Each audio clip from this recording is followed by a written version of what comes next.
Ó, eu vou tentar ser mais direto aqui, porque eu... Primeiro, porque eu não tô com muito tempo hoje. Segundo, porque eu tô meio chateado que o gravador que eu tô usando pra poder gravar esses conteúdos deu pau em mim ontem. Eu gravei o vídeo inteiro, um vídeo de 24 minutos. O gravador deu pau e aí eu acabei perdendo o vídeo inteiro. E não tive tempo pra regravar. Ei, que merda. Então eu vou ser rápido, vou ser direto ao ponto hoje. Depois eu vou tentar descobrir o que aconteceu com o vídeo de ontem e vou ver o que tá para ser feito quanto a isso. Hoje o Nando Moura ele traz três casos, né? Ele traz o caso do Gabriel Monteiro, ele traz o caso do Renan Santos e traz o caso do Guto Zacarias. Três casos e que tem sim a sua semelhança, né? Nos três casos você tem um homem que violentou uma mulher, né? Que abusou dessa mulher, dois, né? Que abusaram sexualmente e o outro que abusou da integridade moral dessa mulher, né? Perseguindo-a, ameaçando-a potencialmente. E as três foram até as autoridades, prestaram queixa e tal, enfim. E essas pessoas foram investigadas. E duas, pelo menos, até o momento, né, você tem garantias de que foram inocentadas, né? O Renan Santos foi inocentado e o Guto Zacarias, né, já está se encaminhando para isso aí também. O que mais chama atenção nesses casos é que as três mudaram a sua versão. A menina que alega que foi estuprada pelo Gabriel Monteiro mudou a versão. A modelo que alega que foi estuprada pelo Renan Santos também muda a sua versão. A ex-companheira do Guto Zacarias também muda a sua versão. Para quem está de fora, olhando para uma coisa dessa e é desafeto, a primeira reação com certeza vai ser: olha, eles estão mentindo, eles forçaram, eles coagiram as vítimas a mudar seu testemunho, não sei o que. Mas eu vou tentar trazer uma questão para o outro lado e logo de início eu já vou adiantar que eu não estou afirmando que aconteceu ou não aconteceu. Isso aí tem que ficar a cargo da justiça, tem que ficar a cargo das investigações. Ah, mas a menina mudou a versão dela. Mas sabe o que acontece? O próprio Nando Moura já colocou a resposta para essa pergunta. Ah, mas o que acontece quando a versão da vítima muda? Ele mesmo já colocou a resposta para essa pergunta no vídeo dele. A investigação continua. Sabe por que a investigação continua? Porque o juiz não é burro. O investigador não é burro. Ninguém que está conduzindo esse processo é idiota, tá? Pega o caso do Renan Santos, por exemplo. A menina chega, alega que foi estuprada. 2 meses depois ela aparece e muda a versão dela. Cara, pensa comigo. Você é o juiz do caso, você está conduzindo o caso, você é um investigador. Você olha para essa situação, a primeira coisa que vai pensar, que vai vir na sua cabeça, viria na cabeça de qualquer João das Couves. Mas você é um investigador, já tem experiência com esse caso, já tem experiência em casos como esse, já viu casos como esse acontecendo, você já viu outras mulheres passando por isso, e você chega à conclusão óbvia: olha, será que essa vítima, essa mulher aí não foi coagida? Será que alguma coisa não aconteceu, que ela mudou a versão aí dela, porque ela chegou falando a verdade, mas agora está falando outra coisa, né? Será que o agressor não a coagiu? Será que ela não está sendo ameaçada? Será que o depoimento dela foi comprado? O que está acontecendo? Aí eles continuam a investigação. Sabe com o quê? Com as provas que já tem no processo, ou com as provas que eles já coletaram até ali, com outras provas, com testemunhas, com um exame de corpo de delito, né? Porque, de acordo com as palavras do próprio Nando Moura, por exemplo, essa namorada do Renan Santos, ela foi imediatamente até a polícia. E depois que ele já tinha feito o que tinha feito, né? Você teria marca de tapa, você teria marca de relações sexuais, principalmente porque ele né? Enfim, assiste o vídeo do Nando Moura que você vai ver o que aconteceu ali. O ato deixaria marcas, isso sem sombra de dúvidas, marcas que seriam identificadas em um exame de corpo de delito. Mas agora, feito o exame, feitas a coleta das provas, continuadas as investigações, mesmo depois da versão da vítima ter mudado, o caso é arquivado. Será que no caso, por exemplo, do Gabriel Monteiro, eu falo uma fala vinda da minha convicção, não dos fatos. Considerando que ele tinha condutas extremamente duvidosas, para se dizer o mínimo, né? Como, por exemplo, X-vídeos particular, encontros com menores de idade, falas dele falando que ia sair com novinha, ia encher o cu de droga, não sei o que e tal. Analisando essas provas que vão além do depoimento da vítima, né? Porque o depoimento da vítima é importante. Só que caso você tenha provas num processo que se sobreponham a esse depoimento da vítima, você tem gravações, você tem áudios, você tem arquivos de vídeo, como é o caso do Gabriel Monteiro, eu acredito que o depoimento da vítima ele perca peso, principalmente se ele mudar para uma versão que vá no sentido completamente oposto àquilo que as outras provas mostram, entendeu? Porque existe uma coisa num processo chamada valoração das provas. O juiz ele pega, analisa as provas que ele entende que fazem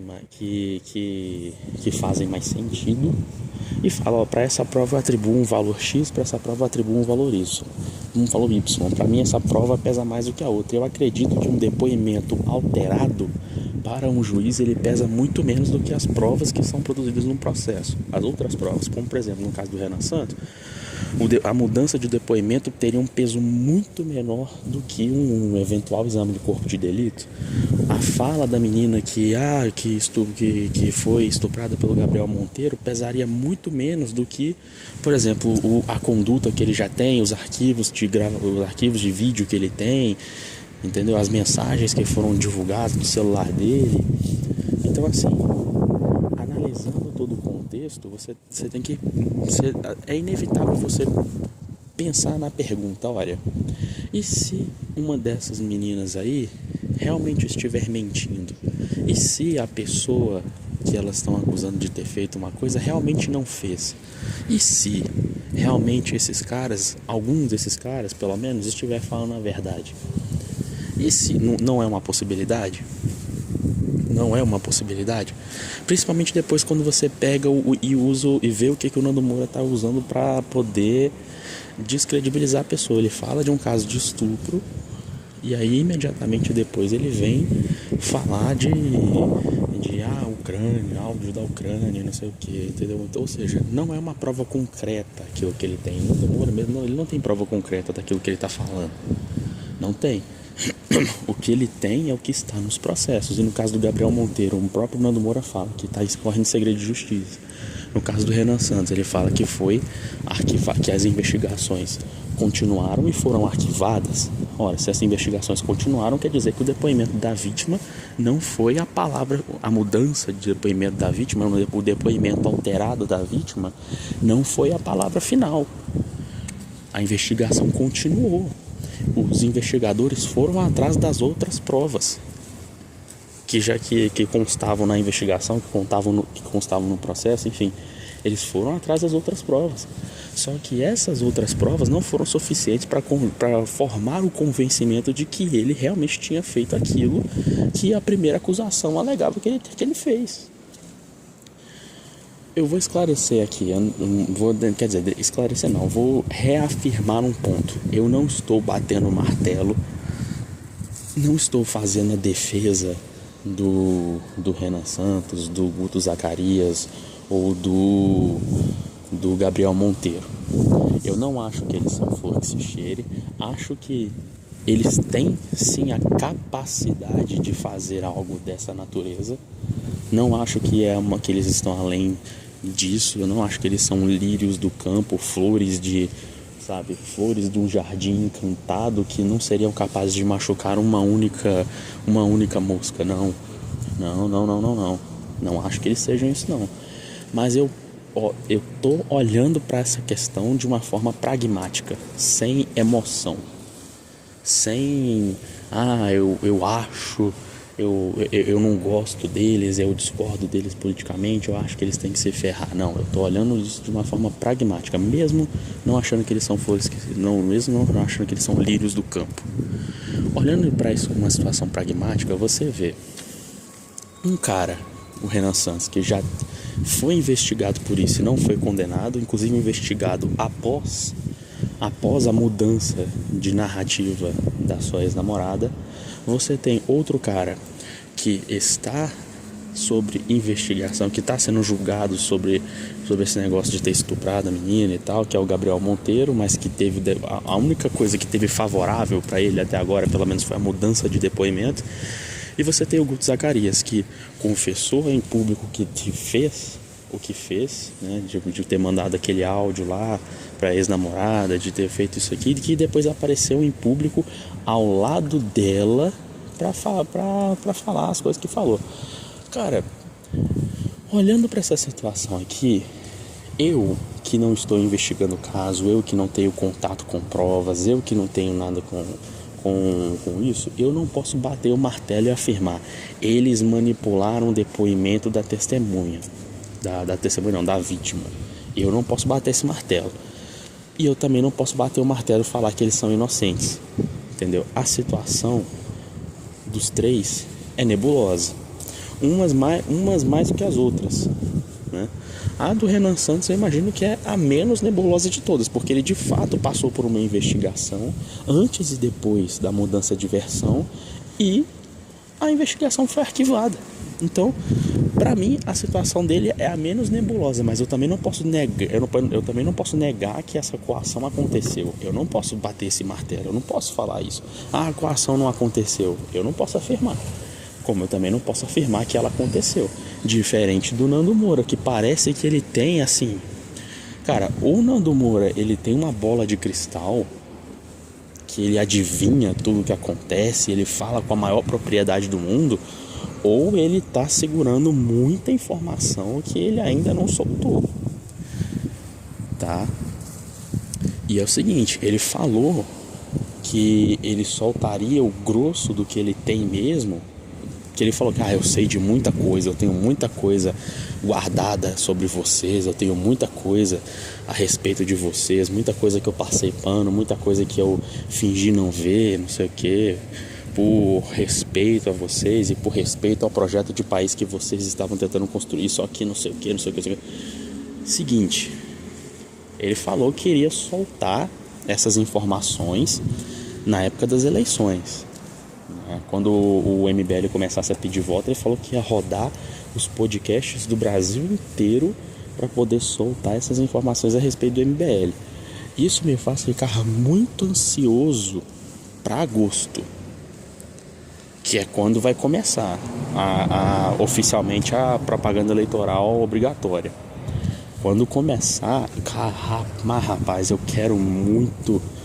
tô muito interessado em saber quais informações são essas, o que o Nando Moura vai soltar para o grande público, né, de informação que ele tem, mas que ele está guardando, porque de acordo com ele está esperando a época das eleições. Tô muito ansioso para chegar agosto. Eu quero muito que chegue agosto, que aí a gente vai ver. Vamos ver que história é essa de que o MBL não sei o que. Vamos ver, tá? Porque para ele afirmar essas coisas categoricamente do jeito que ele afirma, falando que não, que eles coagiram a vítima, que eles compraram o testemunho dela, sei lá, enfim, mas que eles cometeram esses crimes, que eles realmente cometeram e depois forçaram a mudança de depoimento das vítimas, fora outras coisas que ele afirma sem ter condições de afirmar, pelo menos no primeiro momento. Ou ele tem uma bola de cristal, ele é o como é que é mesmo? Que ele já falou, ele é o Nando Diná, né? Ou ele é o Nando Diná, que fala as coisas dessa forma, não sei o que, ou ele tem informações privilegiadas, né, como de fato ele dá a entender que tem, ou ele é simplesmente uma pessoa que sai apontando o dedo para todo mundo, falando que tal pessoa é canalha, até que ele realmente descobre alguém que é canalha. Como, por exemplo, aconteceu no caso do Nego Di.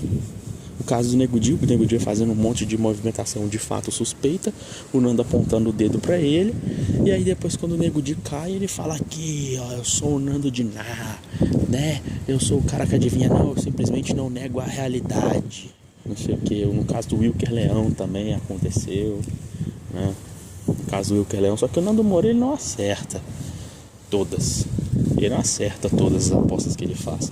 A prova disso é os Bolsonaro, né?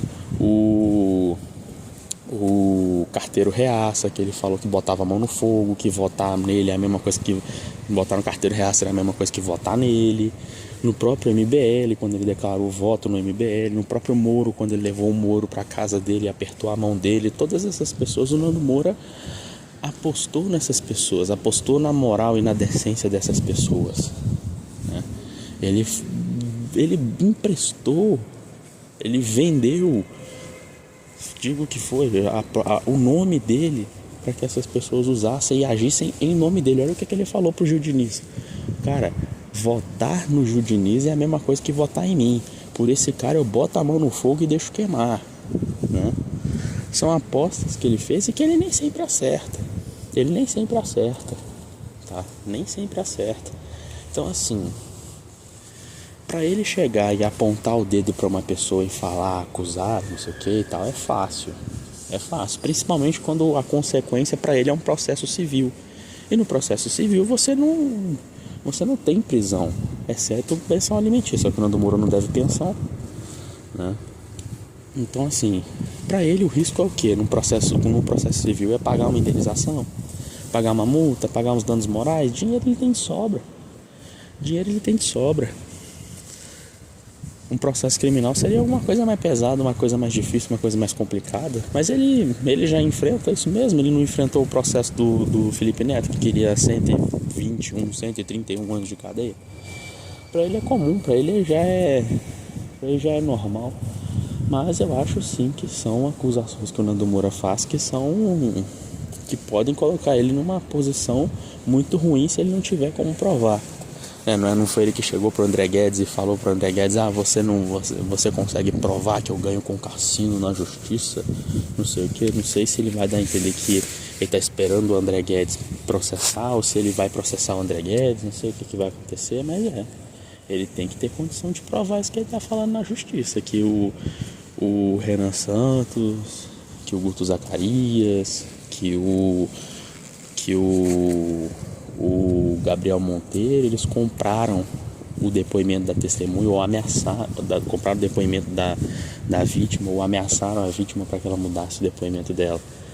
Se eu fosse ele, eu me preocuparia, antes de fazer um vídeo acusando os outros, eu me preocuparia em ter essas provas em mãos. Se ele tiver realmente essas provas em mãos, como ele dá a entender que tem, eu ficaria tranquilo. Mas se ele não tem, rapaz, eu vou te falar uma coisa: é uma cova que ele tá cavando, e essa colheita aí que ele tá fazendo talvez não seja tão doce quanto ele tá esperando, não. Talvez seja uma colheita bem amarga, tá? Que é o que eu vivo falando. Eu não acho que o Nando Moura, do jeito que tá agora, nesse exato momento, eu não acho que ele tem condição de destruir o MBL. Não acho que ele tem condição de destruir o MBL, não acho. Nem o bolsonarismo que tá mal das pernas do jeito que tá, nem o bolsonarismo morreu completamente, nem o petismo que tava ridiculamente fraco há anos atrás, né? Com o Lula preso, com o Haddad perdendo a eleição, com o PT perdendo prefeituras, perdendo cargos na Câmara dos Deputados, perdendo cargos no Senado, nem o PT, que estava tão fraco, tão derrotado, tão apagado, tão esquecido, o PT conseguiu se reerguer. O bolsonarismo hoje está morrendo, está fracassado, está destruído, mas ainda tem gente que apoia. O MBL, então, cara, que não tá nem. Que nem chegou perto dessa posição de fraqueza, de destruição. Quem dirá o MBL? Tá? Eu não sei o que o Nando Moura tá guardando pra abrir pra agosto. Não sei o que ele tá guardando pra época das eleições. Mas eu realmente fico muito curioso pra ver se é realmente tudo isso que ele tá prometendo. E ele mesmo tem orgulho de falar, né? Que ele sempre entrega mais do que aquilo que ele promete. Toda vez que ele vem de um curso ele fala isso: eu entrego mais do que eu prometo. Eu prometo uma coisa e eu prometo X e entrego 2x. Eu prometo 100% e entrego 110%, né? Então, assim, se ele agir dessa mesma forma que ele age na venda dos cursos, se ele agir dessa mesma forma quando se trata de acumular e expor provas contra o MBL, então a gente pode esperar uma saraivada de bomba quando chegar agosto. Que aí ele vai ter poucos meses, né? Ele vai ter poucos meses para poder destruir as candidaturas, destruir tudo que o partido está tentando construir até agora. Ele terá poucos meses. Poucos meses entre agosto e a eleição. A eleição, se eu não me engano, é quase certeza que é em outubro. Ele vai ter o quê? Ele vai ter 2 meses para poder destruir, 3 se ele começar antes. Então, assim, pouco tempo, né? Pouco tempo para poder destruir toda uma pré-campanha, para poder destruir toda uma candidatura, várias candidaturas, né? Então, assim, realmente eu acho que ele vai ter pouco tempo para isso. E para destruir um movimento tão grande em pouco tempo, ele precisa realmente estourar precisa estourar uma saraivada de bombas pra cima desses caras. Uma saraivada de provas, uma saraivada de